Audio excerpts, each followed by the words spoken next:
Welcome. My name is Steve Winnick, and I'm here on behalf of the American Folklife Center at the Library of Congress. And I'm here speaking with Jay Unger and Molly Mason, who are distinguished traditional folk musicians on the American acoustic music scene. They do all kinds of music, in fact, and we're going to talk to them about a lot of the different music genres that they play in. They were performers this year in our Homegrown at Home concert series, and we'll talk a little bit about that as well. So welcome, Jay, and welcome, Molly. Good to be here, Steve.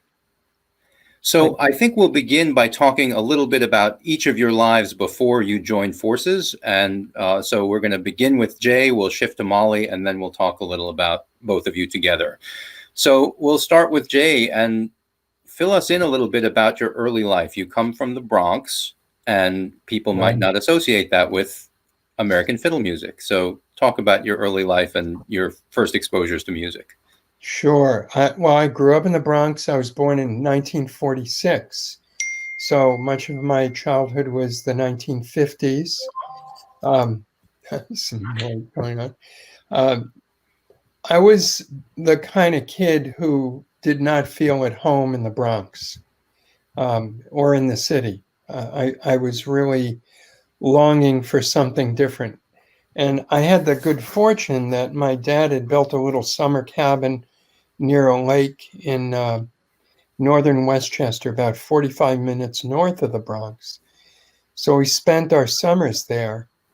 And I had a cousin who was almost like a brother to me in the summer. And we would spend a lot of time in the woods or on the lake fishing, a lot of time in nature. And for me, that was the real life. And going back to the Bronx was a bit of torture. So when I first heard bluegrass and old-time music, I took violin lessons starting at the age of 7. And it was classical music. But I always picked stuff up by ear. So I had a tendency to play anything I heard if it appealed to me on the instrument. Then when I got to high school, I met a banjo player. I went to the High School of Music and Art. So I was in orchestra, chamber, symphony orchestra, chamber orchestra, music theory, and string quartet. Yeah, every day for 3 years of high school, which was so amazing. I considered it a real lifesaver at that point in my life. But there I met a banjo player who introduced me to LPs of bluegrass music. And then I investigated further and found old-time music and found county records. This would be the early 60s. Sure. And all those great reissues of 1920s and 30s string bands. And since this music appeared to be rural-based and connected to what might have seemed a simpler life or time, it attracted me as a guy who, liked to be in the woods, liked to be in the country. So I started drifting in that direction musically. I'm not sure how far to go. Should I keep going for a while? Well, I mean, I know that you became involved in the Greenwich Village folk scene, which of course was a very important, moment in our history. So talk about that a little bit. Okay, so while still in high school, I visited Greenwich Village. It's in my early to mid-teens. Heard a variety of people playing live there. Heard the New Lost City Ramblers at Town Hall. And it was, for me, a transporting experience. I thought, oh my God, that is the greatest thing I've ever heard. And then I went to, in an effort to try to build a lifestyle that would survive in a rural area, and because I liked science and animals, I decided to be a large animal veterinarian. Which I didn't do. But I went to pre-vet at Kansas State University. Again, an effort to get away from the urban, to be able to ride horses and, go out on the plains, Sure. Dream of the kid growing up in the Bronx. So I brought with me a mandolin and a banjo, which I'd already started playing. and started playing with people I met there who played guitars and sang. And after 1 year of college, I quit. I did wind up going back 2 years later, but in that ensuing 2 years, so this would be between 63, 64, 65, I headed to Greenwich Village. I became part of a little trio with a guy named Ted Marchbine, who grew up with country and bluegrass music in western Pennsylvania and eastern Ohio. He had a real great repertoire of old songs and played guitar. And Charlie Chin, an Asian guy who played old time banjo and Mhm. knew a lot of old time songs.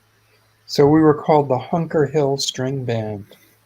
And we played in the little basket houses where the basket being you pass the basket in order to get your pay for the night. Mhm. And it was a lot of tourist business. So we were able to play 6 nights a week to different crowds every night. And part of the time, in a sense, we were playing to the regulars who worked there or lived kind of on the street, who might have a free pass. So it was an incredibly imagine playing one place 6 nights a week, week after week, with the same people. You're also always developing new repertoire, getting to try it in front of audiences that you'd never see again. It was incredible. And then we got a little crazy. There were 3 or 4 basket houses on McDougal Street and West 4th Street. I think that was West 4th, yeah. So since you would do a 20-minute set and then have to wait through 2 other people's 20-minute sets to play again, and we would do this starting at 8 or 9 and end at 3 or 4 in the morning, Charlie and Ted and I got the same gig in 3 different coffee houses. And we go from one to the other to the other. It was so exciting and much fun. Yeah, Yeah. yeah. Back to Boston. Went to Boston for a summer, and as I mentioned, uh, got to hear the great roots music that was happening. I guess the summer of '64 or '5. I'm a little unclear which one it was, but Greenbrier Boys, Queskin Jug Band, and also back in New York City, in Greenwich Village, Dave Van Ronk was playing at the Kettle of Fish. No, that's where people were hanging out at the that basement place. What was it called? I'm forgetting now. Bob Dylan played there. Across the street from us was the Night Owl, where Richie Mhm. Havens was getting his career started. The Lovin' Spoonful were just starting out. So we were all bumping into each other. That's when I met David Bromberg, who was like 2 years older than me. We became friends and started playing music together. I later wound up in his band in the 1970s. Yeah, I wanted to ask you a little about David Bromberg Yeah. because he's worked with us at the Library of Congress a little bit as Mhm. well. So, yeah, so what sort of describe your association with him as well while you're there? Yeah, well, at that point, he wasn't a solo act. He was like the consummate accompanist, and he backed up everybody and anybody in any style of music and was always in demand and fun to jam with. And was still doing sleight of hand. I think he Right. can still do it. But so that was, I was probably 17, 18. He was 19 or 20, around that era. I went back to college in Kansas for a couple of years, playing in a local beer joint on weekends, keeping the music going with my first wife, Lynn Hardy. We played as a duo in those places. Then came back to New York um, and wound up we met John Cohen of the New Lost City Ramblers at a Clearwater festival on the Hmm. Hudson River and hit it off and started playing music together. And Lynn and I had a neighbor, just this woman had moved in 3 houses away from us in this rural area. I was now, Lynn and I were living in that cabin that my parents had built. And just down the road, we kept hearing a cello through the woods. So we went to meet the person, and she was Abby Newton, who is a person who still plays classical music, but does a lot of folk music as well, and was probably one of the first people to bring the cello into the modern folk revival. So we formed a little quartet called the Putnam String County Band. I'll explain why that name is so twisted. Part of it is that John Cohen loved wordplay. He's so into that. We had been playing square dances in the this is the early 70s now. We had been playing square dances with John. They were initially to raise money for the McGovern campaign. The campaign failed, but the square dances kept going. And that was the Putnam County String Band. And it was anyone who wanted to play. It was a big jam band. And Pete Seeger and his wife Toshi were pretty much at every dance. He would sometimes play, but they loved to dance the most. They were probably in their 50s at that point. And, another well-known person who would sit in a lot was Don McLean, who would come and play the guitar for the fun of it. And there were banjos and fiddles abounding. Abby'd bring her cello. And then that quartet, though, of Lynn, me, John, and Abby became more of a performing, playing festivals and concerts unit. And so to make the name a little different, John dubbed us the Putnam String County Band, which confused people no end, to his great delight. We made an album on Rounder Records. It was probably one of the first 5 or 10 albums they made, probably about 1972 or so. And it's called Homegrown, and it's very eclectic. And it was recorded, it's a string band, it's not extremely eclectic, but somewhat. And it was recorded in the living room of Bill Spence, who later founded Front Hall Records. And, he and his wife ran Old Songs for many years, the festival in the Albany area.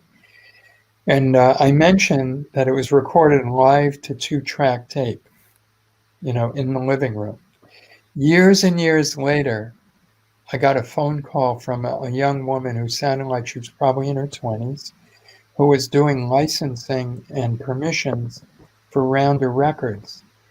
And this was in the wake of the film, Oh Brother, Where Art Thou? Everybody was trying to do a spin-off of that. And they came up with this idea of, I think the album might be called Down from the Mountain or something like that.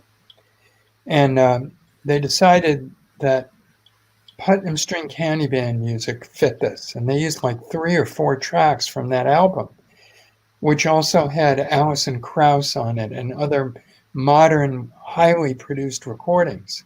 So when the woman was asking me, would we give permission to put these tracks on this compilation, I said, well, who's on it, really? Those highly produced albums? This was recorded direct to 2-track tape in a living room. And she said, cool. I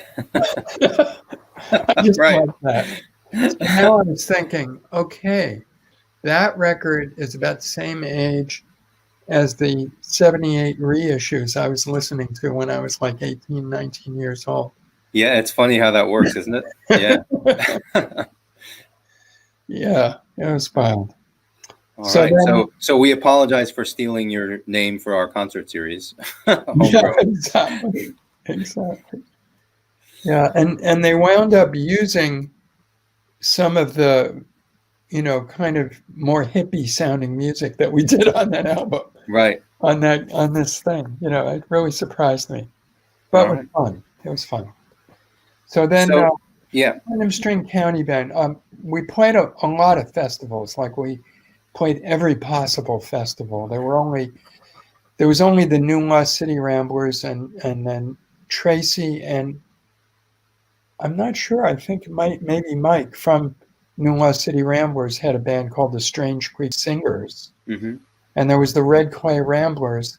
And as far as like anything that could be called old time music that was out there performing, that was about it. So we got tons of festival work, which was amazing. That's how I met, and and I feel he was a great mentor to me. Dewey Balfa, Hmm.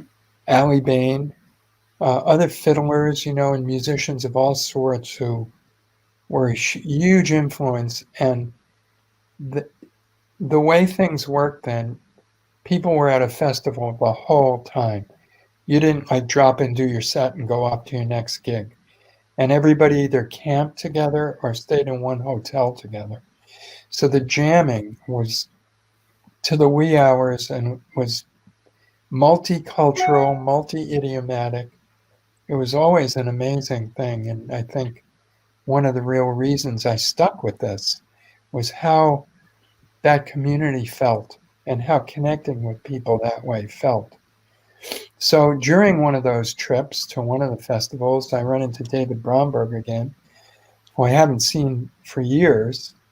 And his fiddler in his big band, who was Neil Rossi at the time, was trying to retire from that band. So David asked if I'd join it. So that would be about 74.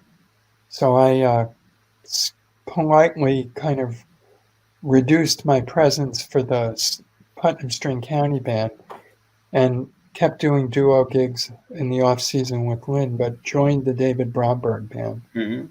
and was in that for about a year. But the touring was brutal. Some people love that, but I guess I wasn't one of them.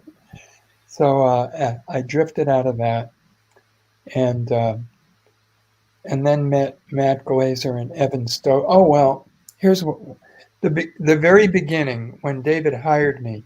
I had a bunch of commitments with the Putnam String County Band in '74, so I told him I needed a month before I joined the band, and he said, "Well, if you're going to be in this band, you're going to have to find a sub for that month. Otherwise, I'm going to hire somebody else." And I had recently heard Evan Stover playing in a bluegrass band in a bar near where I lived. And I just loved his playing. It was phenomenal. So I recommended him. And David took him on for that month. At the end of the month, David said, "I'm going to keep Evan Stover, and I want you back too." We became twin fiddles. And we worked out a million different things and double fiddles for all of David's repertoire. And then when we wound up both leaving at roughly the same time, I had met Matt Glazer, and we started playing triple fiddles at home, for fun. And then it became a band called Fiddle Fever. Hmm. And we had various drop-in bass and guitar players, but the very best ever was Russ Barenberg on guitar and Molly Mason on the bass. So Molly had a pretty good gig at that time. She was the bass player in Garrison Keillor's house band, the Powder Milk Biscuit Band. Hmm. But when Fiddle Fever invited her to become the bass player in Fiddle Fever, I don't know why, but she said yes. Great. Well, that's a good segue to talking about Yeah. Molly, and talking to Molly, I should say. So let's start with the same kind of question for you. Tell us about your early life and your first experiences with music. I grew up just north of Portland, Oregon, in southern Washington State. And I have an uncle who plays fiddle, and my dad plays mandolin in a kind of a very simple way. He was not a performer, but he played at home. And I have a picture of, I don't know if you can see it. Oh, yeah. That's me when I'm about 4. And I can send these to you, too. Yeah, that would be great. Since we just finished with Jay. Very cute. He was a cowboy in the Me wanting to go to Kansas and ride horses at 4. So I always loved music from, very early on. And I took piano lessons from about age 8 to 12.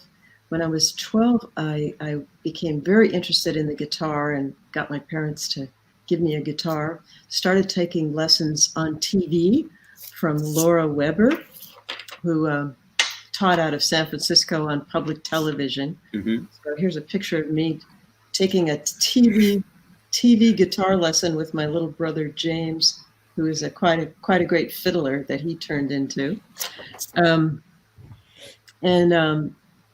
So when we were kids, by now I'm like a mid-teenager, 3 years of guitar experience behind me, and my little brother started playing fiddle and fiddle tunes, and I would back him up.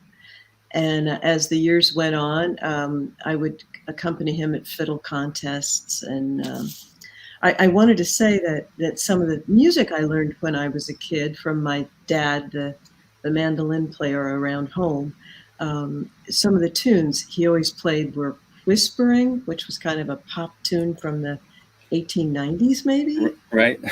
Turn of the century type. He did I See a Candlelight Down in the Little Green Valley. Don't know if you know that one. And Wreck of the Old 97, which we did in our performance. So I've heard that song ever since I was tiny because he always used to sing it.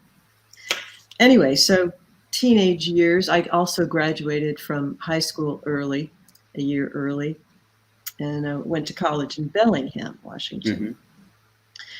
And by then, I would accompany my little brother to fiddle contests, including the big national one in Weiser, Idaho. Don't know if you know about the Weiser contest, but I would frequently get asked by other fiddlers to accompany them. So I was perfecting my accompaniment skills, I guess, on the guitar, which I love doing.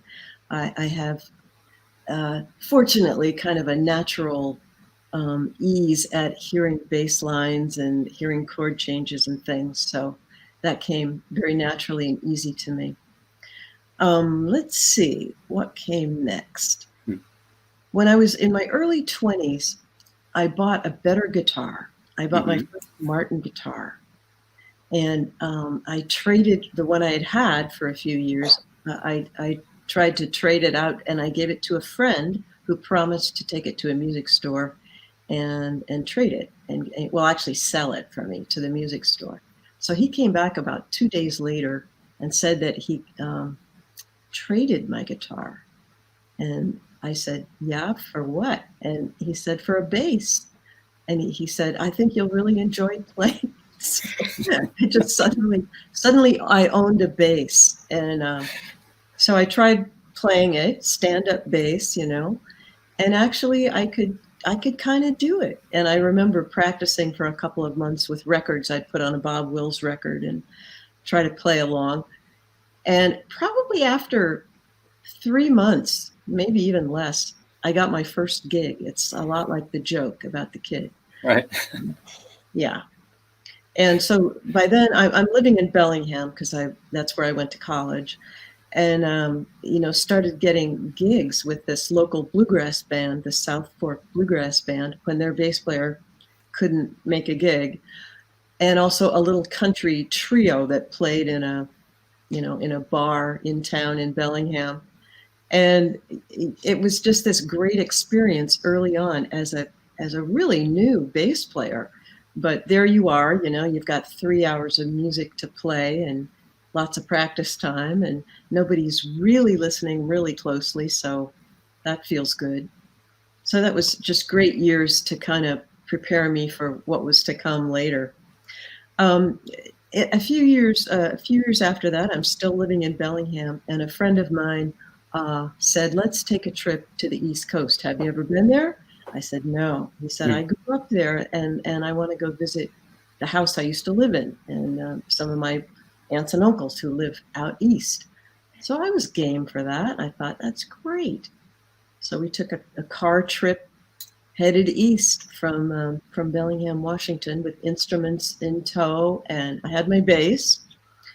And we stopped in Minneapolis to catch up with some musical friends who were playing there at the Cafe Contemporary. I don't know if I'm even remembering it right. Have you ever heard of it?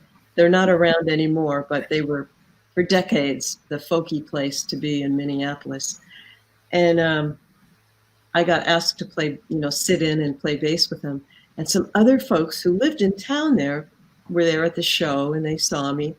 And before I left that weekend to keep heading on east to the New York State, they said, that was really fun to play with you. And I got a letter from them about 2 months later saying, our bass player in our band in Minneapolis is quitting. Would you join us?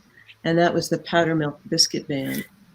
So, which I'd never heard of. I had no idea what that was about. They tried to send me tapes about the show to say, well, here's what it is. Here's what the Prairie Home Companion is. It's this guy, Garrison Keillor, and he makes up stories, and he has musicians, and I'm like, what? Right. That sounds crazy.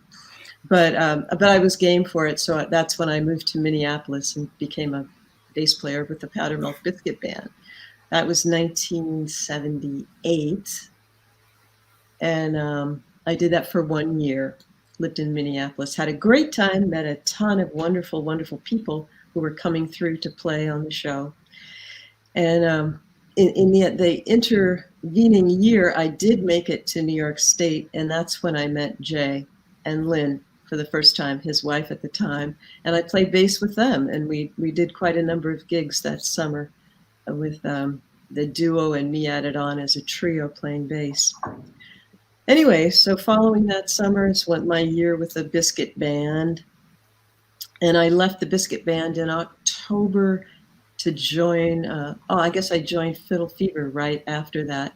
Moved back east and started Fiddle Fever. And that was a really great band. I loved the music. I loved the three fiddles, and, it was all kind of my teenage memory of fiddle contests, and my Uncle Reynold playing fiddle and my little brother playing fiddle. And so I was very comfortable in that band.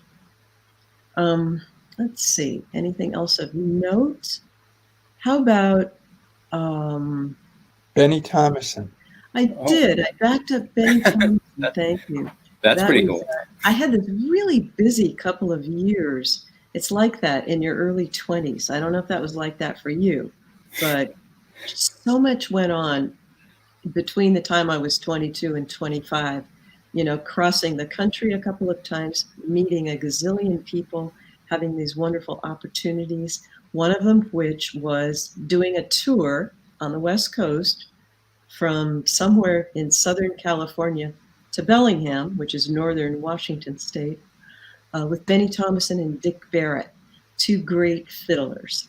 And I was playing bass with them. And any West Coast tour is a whole lot of driving and a little bit of playing. Right. Because it's so far in between places that, where your gigs are.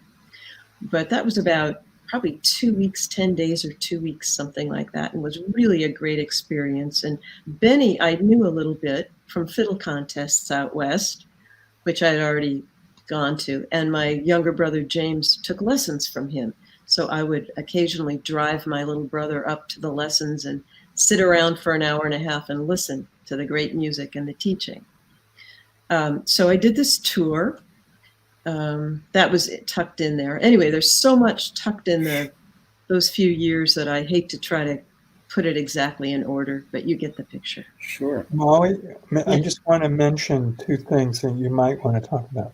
Okay. The Mosley Sisters and Blue Rose.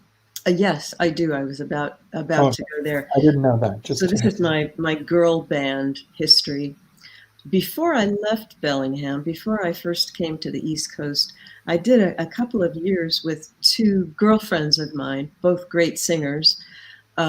We were in a group called the Mosley Sisters, and we just did all the music we loved. So it ranged from bluegrass standards, kind of some folk, old-time music classics, cowboy stuff from Roy Rogers and Sons of the Pioneers, and then into swing music from the 30s and the 40s. And the Boswell sisters and other favorites, Sentimental Journey, etc. So we did all that stuff because we loved singing together in three-part harmony. I played guitar in this group, Hmm. and we had a few gigs. It was fun, and that the name of that band has lived on with people who are old enough to remember it. But we did a little bit of touring between Bellingham and San Francisco, I'd say. Then in 1989, I had already been with Fiddle Fever since 1980. As much as we existed in 1989, I was mostly playing gigs with Jay at that time. But I got a call from Kathy Fink and Marcy Markser, who were putting together a girl band to do some bluegrass stuff, including Laurie Lewis and Sally Van Meter. They wanted me to be bass player for that. I wondered if I would. So I said yes, and we made an album called Blue Rose, which was put out by Sugar Hill Records back in the day, and kind of a classic sort of an album, I guess, and it also inspired a bunch of young female players and singers. Great. And, go ahead. Yeah, no, I was just going to say thanks for all that background. Kathy and Marcy are great friends of ours too, and have been on our stage several times. So it's always good to hear when our different friends from different spheres are working together. So at this point in the sort of historical journey that we're talking about, you and Jay are playing together partly in Fiddle Fever, and then you start to work as a duo. So talk about that development from the being part of the band to being a duo. Let's see. What do we say about that, Jay? Well, I switched from being bass player to being guitar player, and piano player at one point. There's some point in those years where I took my 10-year-old piano chops and put it together with my ear training and stuff, and was able to back up fiddle tunes on the piano. Wasn't part of it Russ Barenberg moving to Nashville? Part of it was Russ Barenberg moving to Nashville. We worked with a number of other guitar players and occasionally him, but the band started to not be a band anymore. Not really be together anymore. That is so. And as also, Jay's marriage started to not be together anymore, but I don't know how much you want to say about that. But the opportunity for me to play guitar instead of bass opened up there because there wasn't a guitar player anymore. Right. So that's kind of how I made that switch at that time. I still didn't, I've never sung a whole heck of a lot, but making that switch made it more necessary for me to sing more often. So that's kind of when that started to happen, was I'd say the mid 80s. Mm-hmm. Yeah. Well, another thing that began in around that era, I think, and I guess started out more with Jay, but I think both of you were involved pretty early on, is the camp, Ashokan. Right. So tell us a little about that. Well, Jay, you tell how you started it, because you were there the very first year, and I didn't come till the second year. So, well, I was on staff at a couple of years of camps at Country Dance and Song Society at Pinewoods, and then at a camp that was its first and last year in 1979. So that was 78, 79. Oh, no, sorry, 77, 78. And then 79 was this other camp called Camp Akiba. And a guy had put this together. It was idiomatic roots music, everything from Celtic, blues, old time, folk singers, singer-songwriters, clogging, square dancing. And it was great. There were like 40 people on staff, but only 12 people signed up for the camp. Uh-oh. Easy to remember those numbers. So it happened anyway. And as a result, 52 people were on this site, and we all took each other's classes. And the kind of frail barrier between teacher and student disappeared. I mean, you didn't the distinction between those who were paying to be there and those who were hired to be there was irrelevant. And there was something very important about that happening. And the whole experience was really inspirational. People who had arrived with their interest being primarily dance were learning instruments and vice versa. So it was a financial failure for the people who organized it, but a spiritual success. So the next year, I and this fellow, his name was John McLaughlin, not the famous John McLaughlin, but he asked me to be kind of the program director and to try it again somewhere else. John Cohen connected us with a camp, literally a half mile down the road from his house in Putnam County in New York, and we rented it, and we hired some of the same staff people, and it was as it approached, I got a call from this guy John McLaughlin saying, if we put this on, we're going to lose $1,000. There aren't enough people signed up. And as it turned out, $1,000 was a lot. This was 1979. Right. I did some figuring, and we had certain commitments. Some people were there on a percentage of success, and others we had commitments. I realized we're going to lose at least $1,000 if we don't do it. So I said, we got to do this thing. Anyway, I was so fired up. So we did it, and it was, again, a spiritual success. And I don't think we actually lost much on it. And I wanted to do it again, but I decided I want to do this myself. Like going into that year, I had no idea that I would enjoy being in charge of it in any way. Right. And I felt like I do have a vision for this.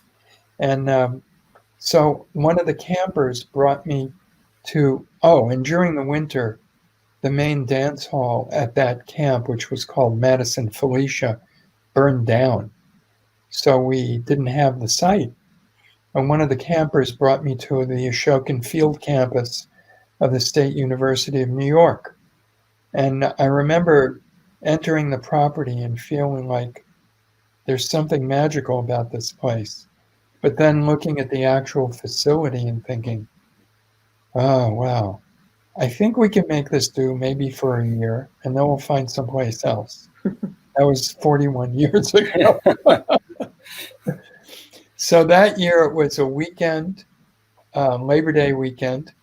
And Molly, you came in 81 as a staff member? Yeah. Yeah. I don't know. Do you want to talk about the development of it from then when you started to be part of it? Start by saying that I had gone to Puget Sound Guitar Workshop. I don't know if you know about that in Washington State. Mm-hmm. But I had taught there 3 or 4 times from being pretty young, probably just out of college. I started being an instructor there, teaching guitar. So it kind of, I'd had some experience in the summer camp teaching to adults, sort of a thing. And so I first came to Ashokan, and it was, that was the interesting year that it was open to all kinds of music. Am I right, Jay? You have to, Yeah. In 81. Kind of a wide open range of teaching and music. It wasn't really directed to any style. And there seemed to be kind of a disconnect. How about that?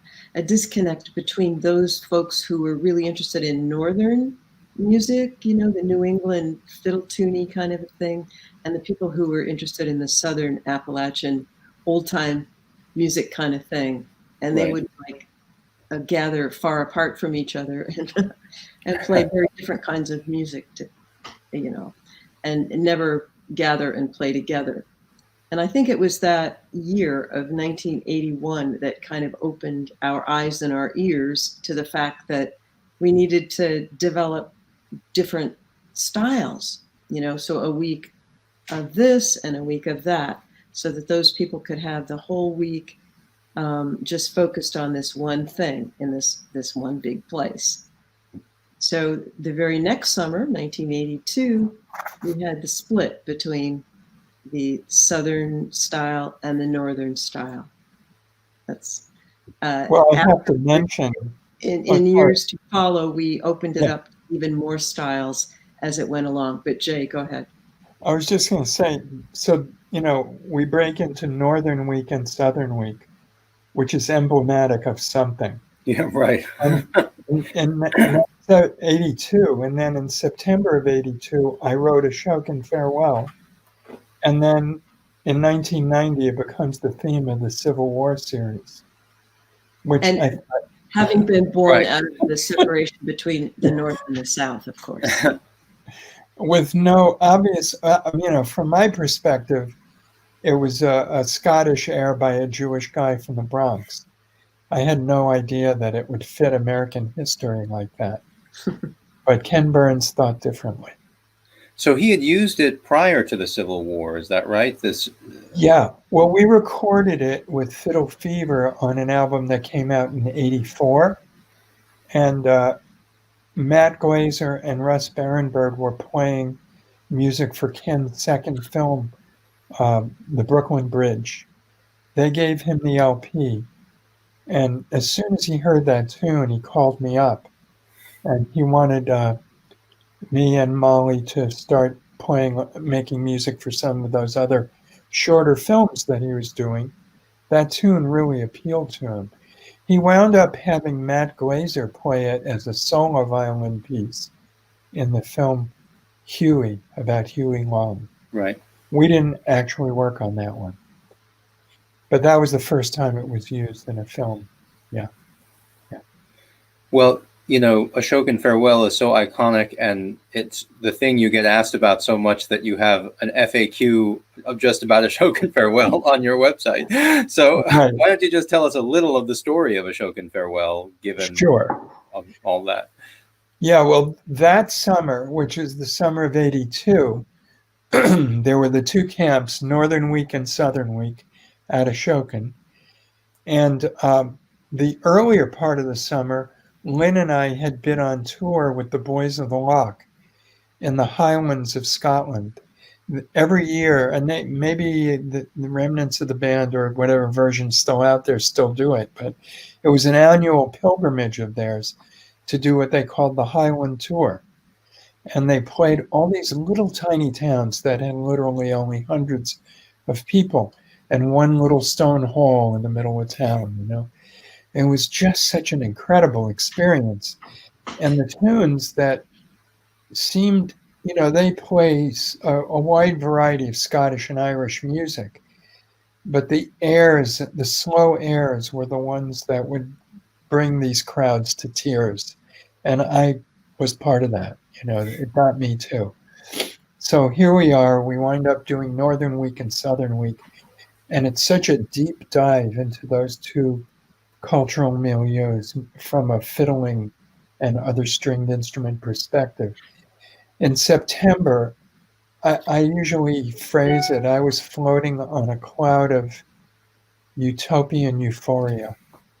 You know, the community feeling, the being around people who all had a common interest and could just think about nothing else in the world. We didn't see a newspaper. If somebody brought a newspaper in, we'd burn it, you know. There was no mass media. There were no phones or radios or anything. And there was a pay phone that you had to stand on a line if you wanted to communicate with the outside world. So here I was in September after a summer like that. And as I started coming down off of the idyllicism of what I had experienced, a kind of loss and longing set in. And I picked up the fiddle and wanted to kind of play it out. And this tune started to write itself. And I just started to tear up, and I'm tearing up a little as I talk about it. And it just, it was a cathartic experience. And I had the feeling that I would lose this tune. So I turned on a cassette player recorder and captured it, and then played around with it for the next few days. And it wasn't sure if the A part would be played twice or once, or etc. And it finally took form, but every time I played it, I would just start tearing up profusely. And I found it puzzling and embarrassing in a way. So I didn't really play it for others. I didn't know what was happening. And I didn't imagine at the time that it would affect other people in the same way. I felt this is a very personal thing, and maybe I need to get to the bottom of it. But eventually I played it for the members of Fiddle Fever, and it became, well, it was just a tune that they'd heard. So then the way it got recorded is completely by accident. We were finishing the second album, and there was a slow song that we had tried to record on 2 different occasions and had never felt we'd gotten a good take of. And we had mixed everything, and we tried to mix the last version of this song, and we're all looking at each other like, this is not going to make it. So Russ Barenberg, this tune didn't have a name yet. He said, why don't we try that new waltz that you wrote? So I said, sure. So Russ and I went into the studio. We were in the studio, went into the recording room, and we mapped out that I'd play it alone once, he'd accompany it the next time, he'd play backup guitar once through, and then I would play it once more for harmonies to come in and make up an ending. So we went in, and in a couple of takes had that down. And while we were doing it, Evan Stover wrote the viola and the second violin parts. And Matt Glazer was taking a nap. And when it was time to record those 2 parts, he said, well, just let Evan do them. So Evan went in and recorded both of those. Molly put the bass on. Russ recorded his guitar solo. We listened to it back, and literally it was mesmerizing. We certainly didn't know it would become world famous or a huge standard, but it had a powerful effect to listen to it.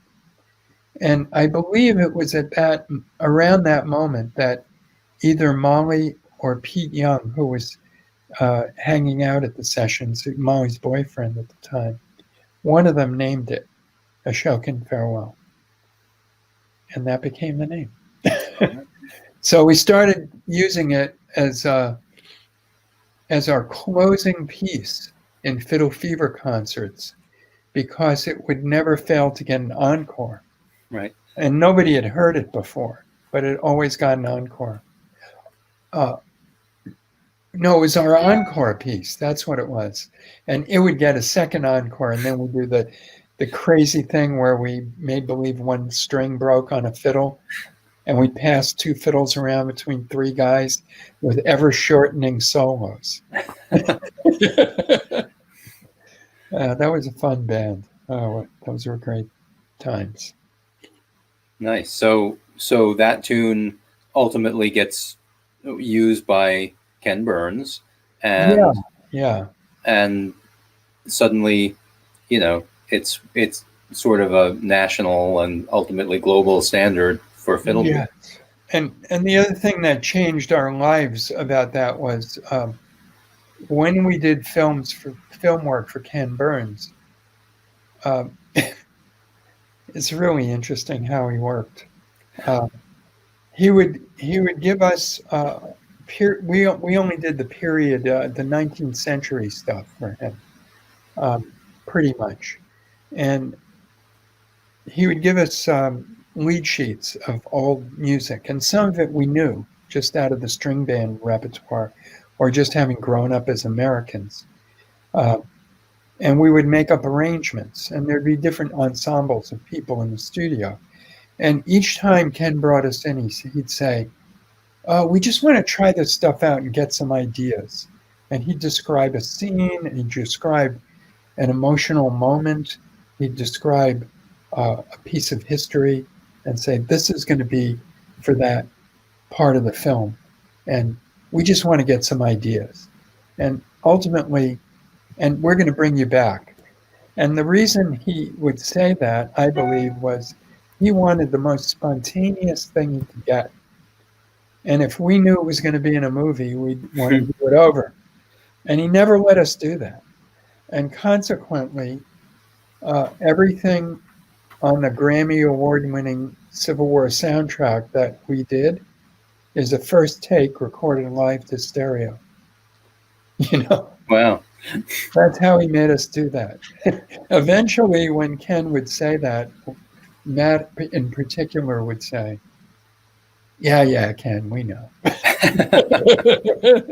think another It interesting became a joke. that I remember that I just want to mention about Ken is that one of the first things we did with him, which when I look back on it, almost seems like kind of a trying us out as musicians, you know, in those first couple of films he had us come do. And there was another guy who was in charge of recording the music for Ken's films. Ken was there too, but there was a kind of a music director in charge. And they would tell us what they wanted. We'd like you to play this tune, and we'd like it to be 1 minute and 22 seconds, you know, and we'd go, right. And we'd play the tune and we'd get done, you know, we'd like try to, they'd also often tell us somewhat what was going on. So at least we had a direction of, you know, is this a happy party scene, or are there dead people lying on the field or what? Yeah. So we would do as good as we can, and we'd finish the take, and we'd always hear, oh, that was 12 seconds too long. You're going to have to do it again. And, you know, it would take like, I don't know, 6, 8, 10 times to get it to a length that was going to be useful for them. So after, I think, only one full day of recording in that torturous method, the next day we show up to the studio and that guy is not there. And Ken is there. And he says, okay, I'd like you to play this tune, and here's kind of what's going on in the film, so it's this sort of a mood. We would play it, and he would either say, that's great, or he would say, do it again, just a little bit more sad and maybe a little shorter, you know. So we'd kind of futz around and say, well, let's do this part only half as long. We'd figure out how to do that. We'd do it again. And he'd say, good, that's good. So we got through things a lot quicker with a lot more feeling in them. And that was him just deciding to do it music first. And when he got a take that really expressed the feeling he wanted, he said, I'm working with stills and things, and I'll make my piece fit the music. Anyway. Yeah, brilliant. I mean, that makes a lot of sense when you think about it, but someone whose primary work has been films that aren't using stills doesn't, might not realize. Right. It's a whole different world, right? Right. Yeah. Amazing. Well, and I think one of the images I like to convey about the way he worked at that point, and he doesn't always work this way, but at that point, from that was Thomas Hart Benton, the film that you're talking about when that change occurred. Or the Congress. He records, huh? Or the Congress, maybe. No, I think it was Thomas Hart Benton, but it doesn't matter. But basically, he would record many different versions of a voiceover and lots of different uh, footage, not just stills, because he would go to a place at the time on the same day at the same time that something happened. That was always very important to him. Time and place, and film the place. So he would have all these elements, visual elements, multiple ones, sound effect elements, of what was going on in the background, and different versions of the readings, and different takes of a piece of music. And then it would be like making a quilt or weaving. Yep. It would all get put together. And so the film wasn't already cut and you were adding music with the way movies usually are done. It was all part of an organic Piece together. creation. Yeah. I thought it was a beautiful way to work. And one of the things about it is it takes so much more time. But that has never been a barrier to Ken. Mm-hmm. Like the Civil War was a 5-year project. Yeah. Yeah. Well, I know you. Than the war did. Right. Good point. Well, I know you've done some other film work as well on Brothers Keeper and Legends of the Fall. So talk about that and, how it differed from working with Ken, maybe. Sure. Well, I mean, Legends of the Fall was the filmmaker Ed Zwick made Legends of the Fall, and he had asked the film composer James Horner to do the music. And we were at Ashokan running Southern Week one summer when the office called me and said, "There's a guy on the phone for you." So I pick up the phone, and it's James Horner, this award-winning film composer. And he said, "I've been asked to do music for this film, and the Civil War. I mean, no, it's not the World War I figures in it, but Ed Zwick, the filmmaker, wants me to imitate your style of music, and so I would like to hire you to play it. Would you consider that?" And then he started talking about how well it would pay, and that it would be recorded with the London Symphony at Air Studios, owned by George Martin, and first class tickets for Molly and me to London and a week's stay. Oh yeah, I guess I said yes. And he was so good to work with, and he wrote beautiful music. There were 3 themes, one for each of the 3 sons. I also really liked his approach. Not very many people do thematic music like that for films, like when this piece of music is for this person. And I love that. Yeah. And it really appealed to me and to Molly as well. And so we wound up recording a medley of those melodies on our Lover's Waltz albums. So it was a great experience, and I could talk forever about that week, so I won't. And then, like when the Civil War series was finished, this would be 1990, and it hadn't been aired yet. Ken sent us the box set of VHS tapes so we could see the finished film, and we didn't have a television at home. So we bought a little box, a small TV that had a VHS player in it, and we sat down to plug it in, and it had rabbit ears, and I thought, let's see if we could pick up anything. I'm living in West Hurley, New York.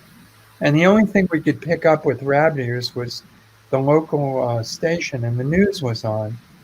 And the story that was on was this guy, Delbert Ward, this illiterate farmer in upstate New York, who had spent the night in jail, accused of murdering his brother, William. Mm-hmm. And we saw him being released, and the trial was about to begin. So a few weeks later, we get a phone call from these 2 filmmakers, Joe Berlinger. They call and they say, the conversation starts with, "Did you see that news story about Delbert Ward?" And I got to say, yes, it's the only new story I've seen in 10 years. So because we, had done music for Ken, and it was documentary, this was going to be cinema verite.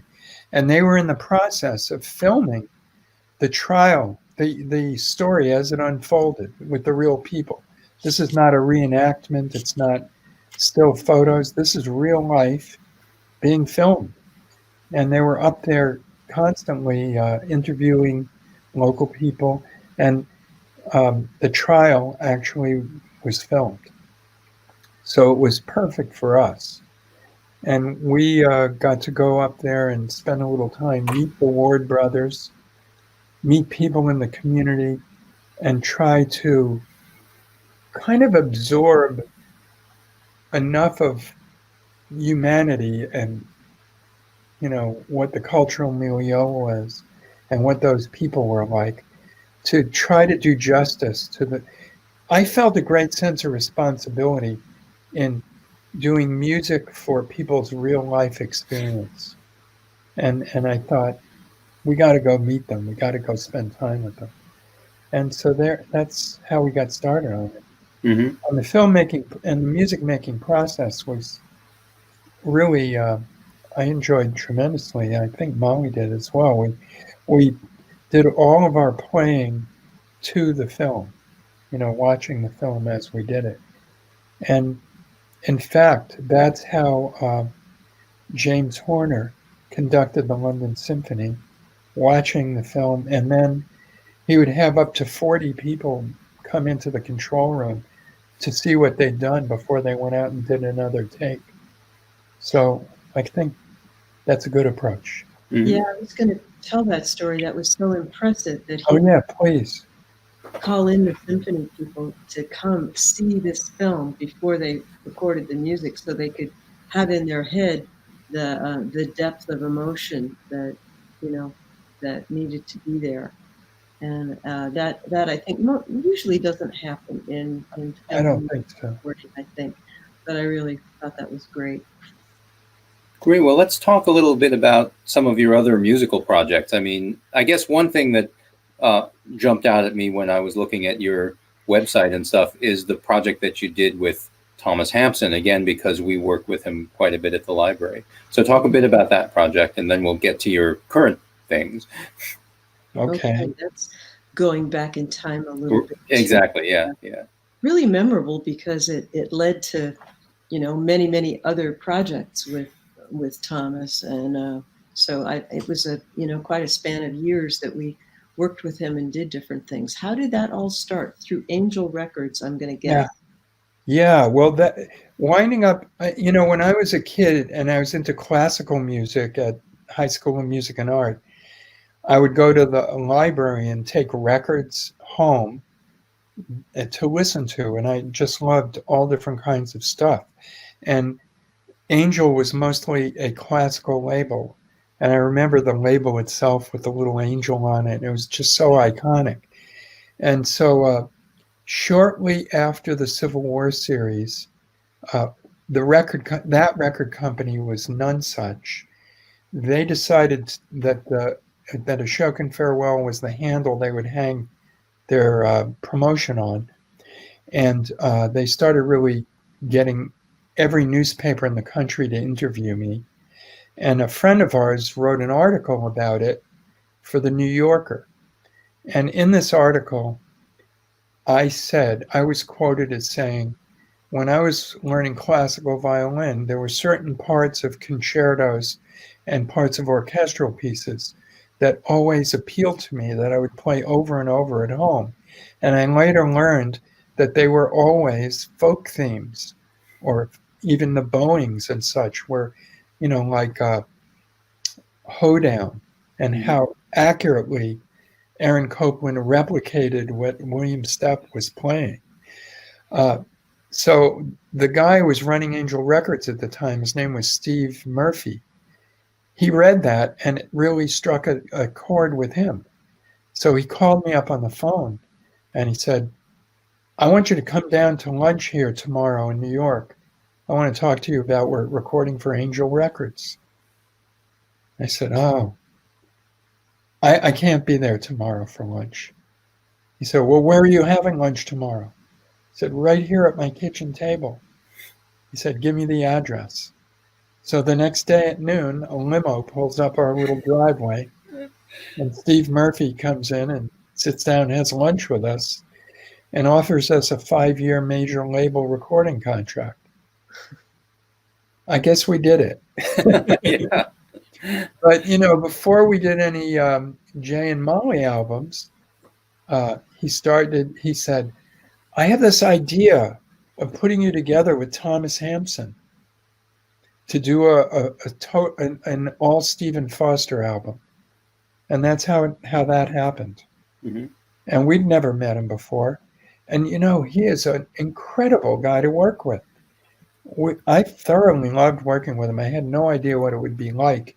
One of the remarkable things was his range and his comfort in any octave. I remember many a time saying, is this okay if we play this in the key of A? And Thomas saying, any key is all right with me. You know, it was amazing. He would that's confidence. and ability. Right, and ability. Right.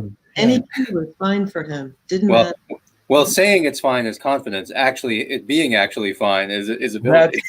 That's it. You're right. Exactly right. And you mentioned, Molly, that we did other things after, which was a series of concerts. One at the Stephen Foster Memorial Museum, which became the Center for American Music in Pittsburgh. I remember another one at Tanglewood. And the repertoire broadened out a little bit, a little more of the American songbook.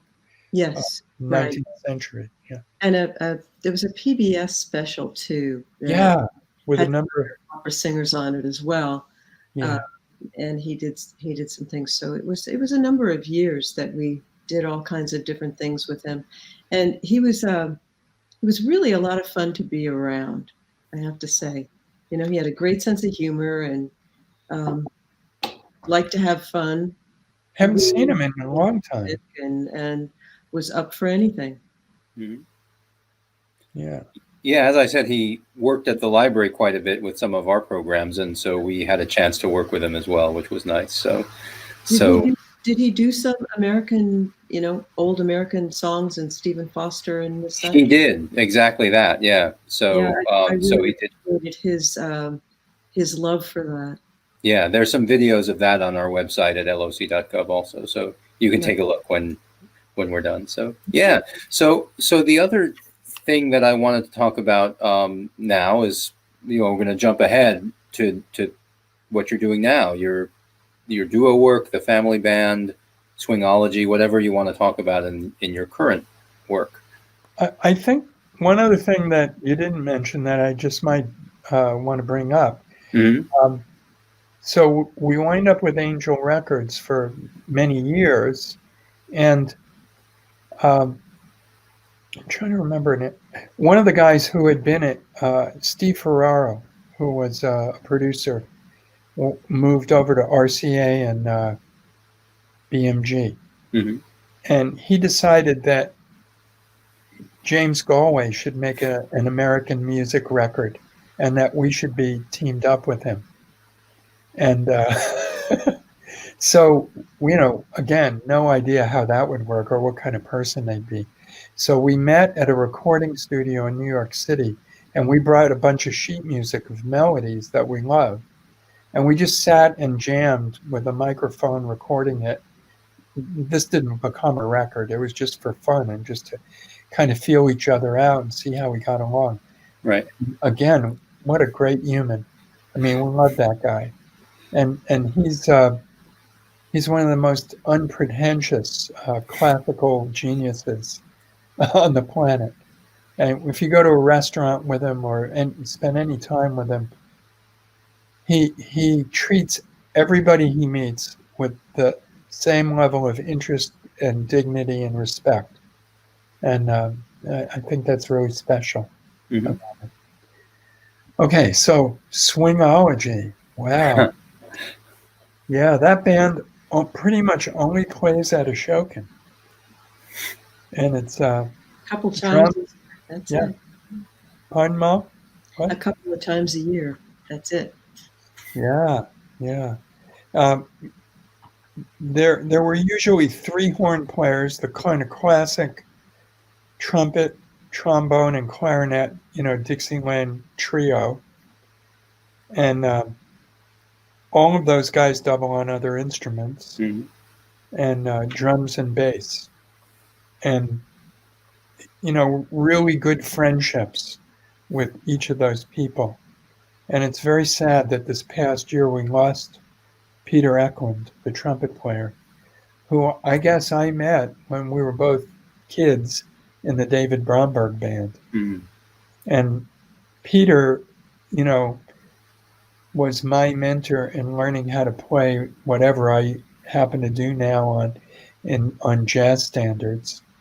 Uh, he's the trumpet player, but I learned a ton from him and had still been learning every time we play. And he learned to play fiddle tunes on the trumpet. So we Wow. hit it off back in the 70s. There's a very long friendship and musical connection. And Peter Davis, who plays everything else, Dave Davies, trombone, harmonica, guitar, Harry Aceto, the bass player, and a variety of different drummers, from our son-in-law Mike Miranda to uh, Russ Stern class, uh, uh, Billy Lang, a number of different drummers. Anything you want to say about Swingology, Mo? A lot of fun. It's a Um, dance band. I think they show up primarily on our Relax Your Mind CD. Mhm. Yeah, but we still do a couple of gigs with them a year. Yeah, I guess we play at Hudson River Revival. Are you familiar with that festival? Mhm. It's We did. up here in upstate New York. Yeah, we often have Swingology or as many members as we can muster to play that festival with us. Another ensemble that we haven't done much lately, but well, nobody's been out there touring much lately, but For it's sure. a family band with Mike and Ruthie. Yeah. And their band, The Mammals, is a wonderful, innovative, uh, we think of as young band. They're in their 40s by now. Yeah, we love the Mammals as well, and they participated in our archive challenge, of course. So we've worked with them too. Yeah. Great. And I think, didn't Ruth have a backstage role in your homegrown concert to some extent, helping with the technology, or She did. yeah. Lighting and positioning and all that sort of thing. Yeah, definitely.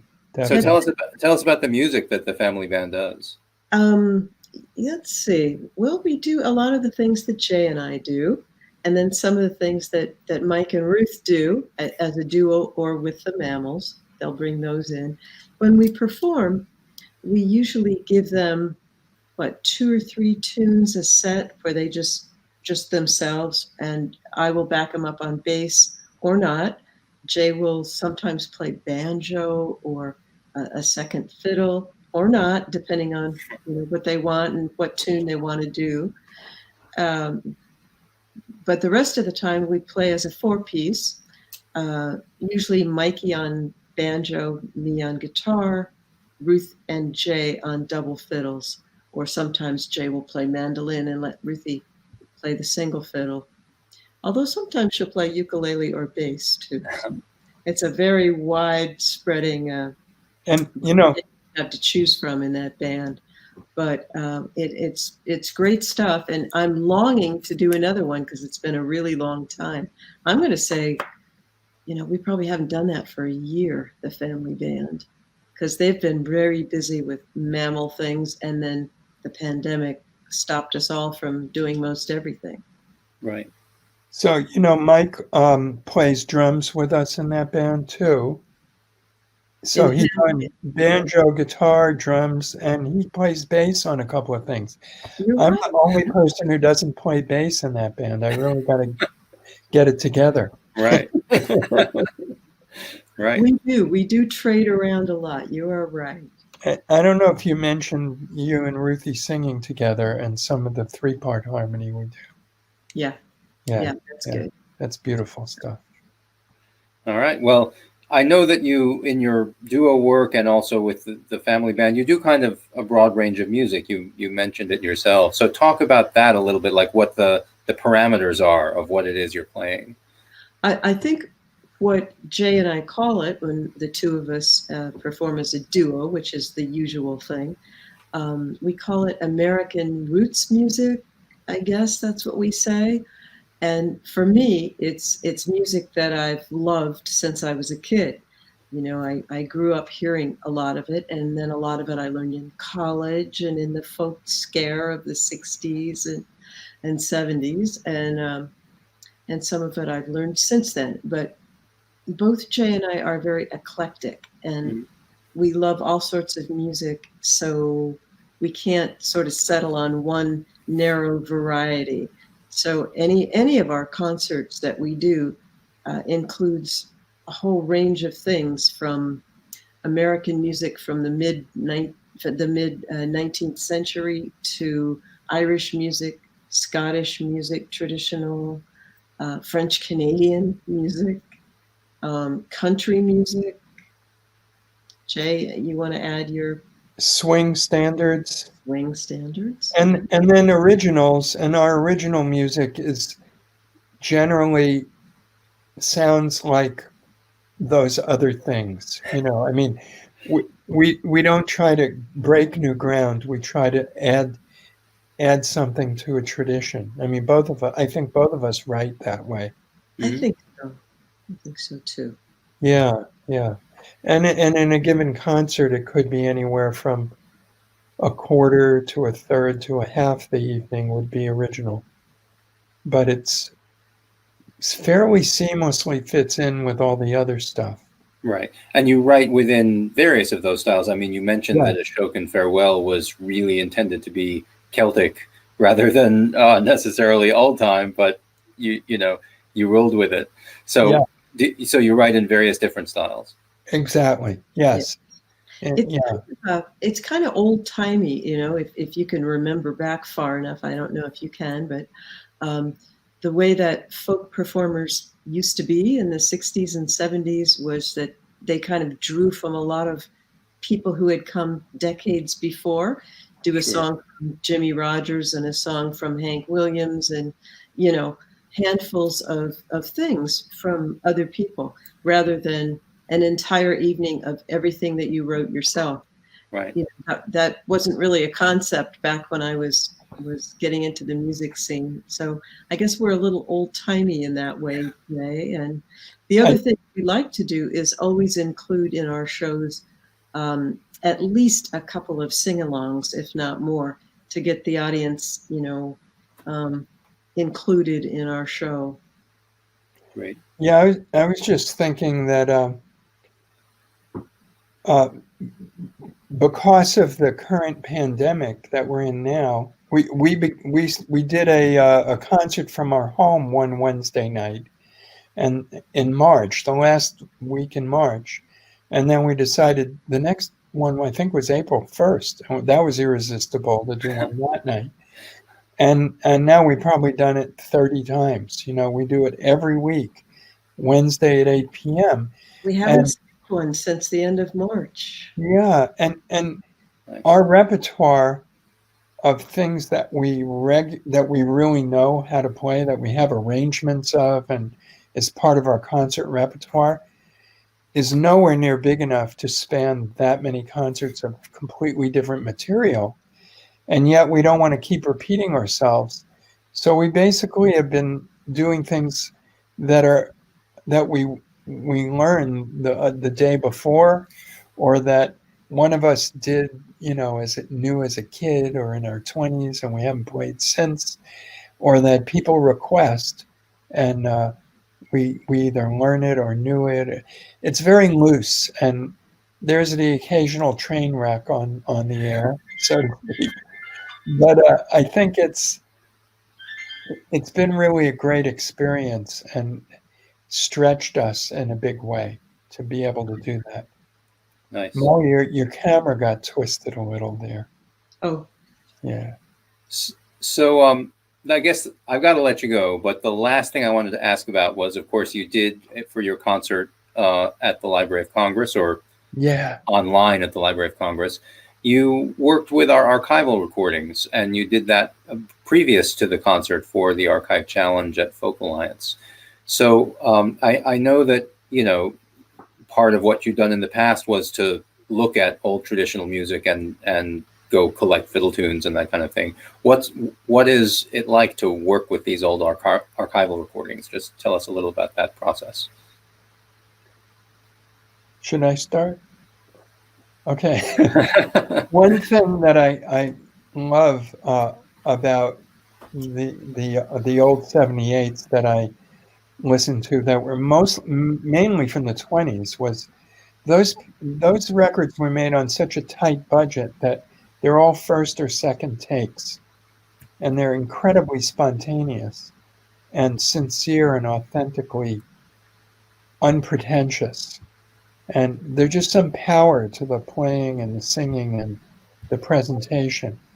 And there's when you listen to enough music from an era like that, I know it doesn't really tell you what it was like to live then, but it brings you into people's emotional state, or I'm not sure what it is. I just feel like it's transporting in some way. Mm-hmm. And for me, that's inspiring. And I like to learn from those old recordings and feel connected to something that goes back from before those recordings were made.